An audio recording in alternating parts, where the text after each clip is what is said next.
বিষ্ণু ঈসা ইসলাম মক্কা বিজয় করলেন ৮ম হিজরিতে। মক্কা বিজয় শেষে তিনি কয়েক সপ্তাহ মক্কাতে অবস্থান করলেন। ইন দ্য মিন টাইম মক্কার একটা ভেরি প্রেস্টিজিয়াস এন্ড ডিগনিফাইড ফ্যামিলির নারী চুরিতে ধরা পড়ল। কিসে ধরা পড়ল? সবাই বলেন কিসে? আমাদের সমাজে আসেনি এটা? আছে? ছোট না বড়?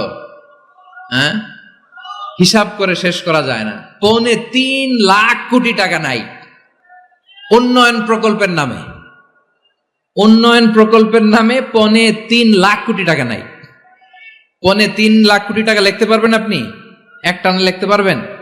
বুঝতেছেন কত বড় সংখ্যা? বনু মাখজুমিয়া গোত্রের এক নারী মক্কায় চুরিতে ধরা পড়ল।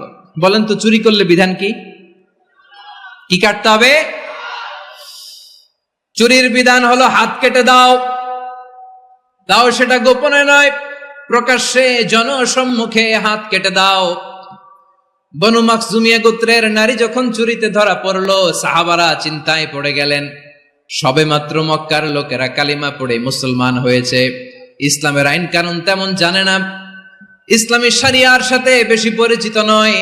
এখন যদি বিশ্বনবী চুরির যেই বিধান এটা যদি কায়েম করে হাত যদি কেটে দেয়, না জানি মক্কার লোকেরা আবার বিগড়ে যায়, না জানি মক্কার লোকেরা আবার মুরতাদ হয়ে যায়, না জানি মক্কার লোকেরা ইসলাম থেকে দূরে সরে যায়। চলো চলো, সাহাবীরা মিলে পরামর্শ করলেন, চলো বিশ্বনবীর কাছে যে বলি, ও নবী, শুধু কেবলমাত্র একমাত্র এই নারীর জন্য চুরির হাত কাটার বিধানটা আপনি একটু থামিয়ে দেন। চুরির হাত কাটার যে বিধান এখানে একটু রহিত করে দেন, বাকিগুলা কইরেন মদিনাতে যে চলবে, কিন্তু মক্কায় এবারের জন্য মাফ করে দেন। কিন্তু কে বলবে? এই যে পরামর্শ, সাজেশন, এটা কে দিবে বিশ্বনবীর কাছে?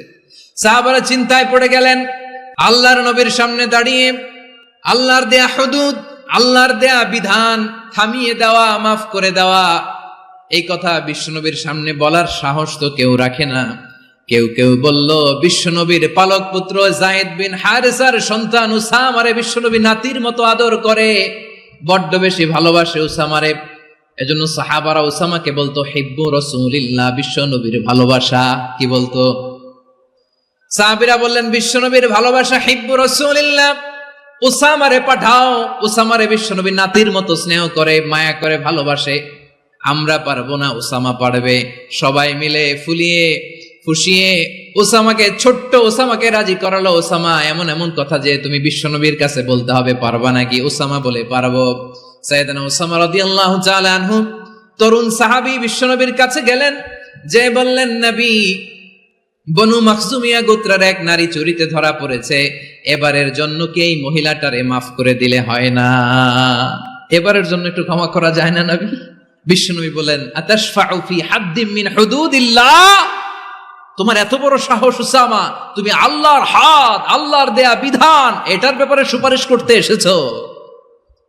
তোমরা কি জানো তোমাদের আগে যত কওম, যত গোত্র, যত জনপদ ধ্বংস হয়েছে তার কারণ ছিল তাদের মধ্যে গরিবরা অন্যায় করলে তারা বিচার করত, আর ধনীরা অন্যায় করলে তারা মাফ করে দিত। খবরদার! ওয়া আইমুল্লাহ লাউ আন্না ফাতিমাতা বিনতি মুহাম্মাদিন সারাকাত লাকাতা মুহাম্মাদুন ইয়াদাহা। বিশ্বনবী বললেন, ওরে উসামা, বনু মাখজুমিয়ার ওই প্রেস্টিজিয়াস এন্ড ডিগনিফাইড ফ্যামিলির মেয়ে তো দূর কি বাত, অনেক দূরের কথা।